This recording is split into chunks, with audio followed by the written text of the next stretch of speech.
আসসালামু আলাইকুম। সমালোচনা করা কাজটা কিন্তু খুবই সোজা একটা কাজ। যেমন ধরেন, আমরা বাংলাদেশের অনেকেই মেসি এবং নেইমারের ফ্যান ফলোয়ার্স আছে।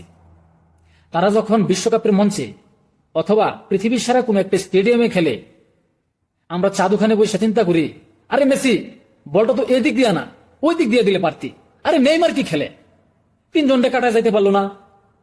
আমরা যারা সমালোচক আছি, চা দোকানে বৈশা যে দৃষ্টিপট এখান থেকে আমরা ভাবি অথবা গাইডলাইন দেই, আর যখন মেসি খেলে সারা দুনিয়ার কত কোটি মানুষের চাপটা মাথায় নিয়ে খেলতে হয়, তাই না?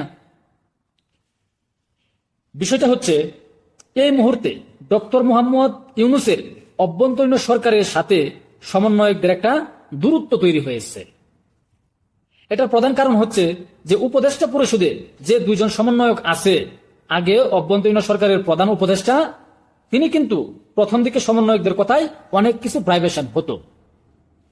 এখন বিষয়টাতে একটু দূরত্ব তৈরি হয়েছে, যার কারণে সার্জিস এবং হাসনাতরা খুব প্রকাশ করেছেন, ইভেন অন্যান্য সমন্বয়করাও খুব প্রকাশ করেছেন। মেইন রিজনটা শুরু হয়েছে রাষ্ট্রপতি চুপ্পুর পদত্যাগ ইস্যুকে কেন্দ্র করে। আগে কিন্তু প্রধান উপদেষ্টা ডক্টর মোহাম্মদ ইউনূস, এই যে সমন্বয়ক যে 2 জন উপদেষ্টা পদে আছে, তাদের কথাতে অনেক কিছু করতো, তাদের সাথে একটা মত বিনিময় নিয়ে এই কাজটা করা হতো। কিন্তু এখন ডক্টর মোহাম্মদ ইউনূস উনি নিজের মতামত নিয়ে নিজেই কাজ করেন। এই কারণে একটু দূরত্ব তৈরি হয়েছে। যেমন রাষ্ট্রপতি চুপ্পু সাহেবের পদত্যাগ করাতে পারে নাই, আওয়ামী লীগ ছাত্রলীগকে নিষিদ্ধ করাতে পারে নাই, তারপর জাতীয় পার্টিকে নিষিদ্ধ করাতে পারে নাই। নানান কারণে বিভাজিত হচ্ছে সমন্বয়ক এবং সরকারের মাঝে। অনেক ঘটনা ঘটে যাচ্ছে, এইসব ঘটনার মধ্যে কিন্তু সরকার এবং সমন্বয়ক দূরত্ব সৃষ্টি হচ্ছে এবং সমন্বয়করা বিভাজিত হচ্ছে। যেমন ধরেন, আলিমা মজুমদার উনি যখন উপদেষ্টার পদ গ্রহণ করলেন, তখন কিন্তু তাকে নিয়েও অনেক সমালোচনা হয়েছে, অনেক মন্তব্য হয়েছে। কিন্তু এখন দেখেন, তাকে কিন্তু একটা মন্ত্রণালয় দিয়ে দেওয়া হয়েছে। যাকে নিয়ে এত আলোচনা সমালোচনা, তাকে এখন একটা মন্ত্রণালয়ের দায়িত্ব দিয়ে দেওয়া হয়েছে। ডক্টর ইউনূস কিন্তু একটা কথা বলেছিল যে মানুষকে খুশি করা সবচেয়ে কঠিন কাজ। সবচেয়ে কঠিন কাজ হচ্ছে মানুষকে খুশি রাখা। যখন চেয়ারে বসা ছিল না উনি, তখন কিন্তু আলোচনা করতে পারছে এটা এইভাবে ওইটা ওইভাবে, কিন্তু এখন যখন চেয়ারে বসছে, তখন কিন্তু ঠিকই দেখতে পারতেছে যে মানুষকে খুশি করাটা কতটা কষ্টকর একটা কাজ। আজকে চেয়ারে বসার পরে এই দাবি দেওয়া ওই দাবি দেওয়া, নতুন নতুন দাবি দেওয়া তৈরি হয়ে গেছে, অনেক দাবি দেওয়া আসতেছে। সব দাবি দেওয়া যদি সরকার মেনে নেয়, তাহলে সরকার চলবে কিভাবে?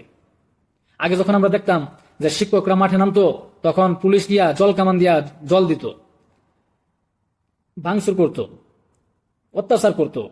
আমরা ভাবতাম কি হাসিনা কত খারাপ, হাসিনা এখানে শিক্ষকরা একটা আন্দোলন করতে আসছে, হাসিনা পুলিশ দিয়ে পিড়াইতেছে, জল কামান দিছে, জল দিতেছে, মারামারি করতেছে, হাত পাও ভাঙতেছে, নানান কিছু ভাবতাম। কিন্তু বিষয়টা এখন এটাই দাঁড়াইছে, ডক্টর মোহাম্মদ ইউনূসের কাছেও এরকম অনেক দাবি দেওয়া চলে আসছে, কিন্তু পুলিশ এই জায়গাতে স্তব্ধহীন, নীরবতা পালন করতেছে, নীরবতা পালন করতেছে। কিন্তু নীরবতা পালন করলে কি হবে? সব দাবি দেওয়াকে আলোর মুখ দেখতেছে? দেখে নেই। অনেক দাবি দেওয়া অন্ধকারে ডুবে যাচ্ছে। এবং এসব বিষয় নিয়ে অনেক কিছুই কিন্তু আমরা আলোচনা করি। শেখ হাসিনার বিষয় নিয়ে, শেখ হাসিনা কারো দাবি দেওয়া মানে না, পুলিশ দিয়ে অত্যাচার করে, এই সেই নানান ধরনের কথাবার্তা। কিন্তু এখন পুলিশ অবসর থাকলে কি হবে? কিন্তু দাবি দেওয়া কিন্তু আলোর মুখ দেখতেছে না, অন্ধকারে ডুবে যাচ্ছে। এদিকে সার্জিস এক কথা বললো যে এক বিভাগ থেকে 13 জন, অন্য বিভাগ থেকে কেন না? এসব বিষয় নিয়েও কিন্তু আলোচনা হচ্ছে। আর এসব আলোচনার মাধ্যমে সমন্বয়কদের মাঝে একটা বিভাজিত হচ্ছে। দেখতে পাচ্ছেন 7 কলেজ ইস্যুতে, জগন্নাথ বিশ্ববিদ্যালয়ে। এখন বিএনপির সাথেও কিন্তু অনেকটা দ্বিমত, অনেকটা আভ্যন্তরীণ একটা ঝামেলা চলতেছে। এখন বিএনপির সাথে যে সমন্বয়করা টেক্কা দিয়ে কি পারবে? পারবে না, কারণ ওরা একটা রাজনৈতিক, একটা বড় একটা পলিটিক্যাল দল। আর সমন্বয়কদের কিন্তু ওইরকম পলিটিক্যাল কোনো সংগঠন নেই, রাজনৈতিক কোনো দল নেই। তো বিএনপির সাথে টক্কর দিয়ে ওরা পারবে না। তাহলে এই মুহূর্তে কি করা উচিত? এই মুহূর্তে তারা ঐক্যবদ্ধ হয়ে, আমার মতামত, ঐক্যবদ্ধ হয়ে তারা সংস্করণের কাজে নিয়োজিত থাকা উচিত, বিভাজিত না হওয়া উচিত। দেখা যাক কি হয়, হয়তো ভিতরে অন্য হিস্ট্রিও থাকতে পারে। অপেক্ষা করুন। আসসালামু আলাইকুম।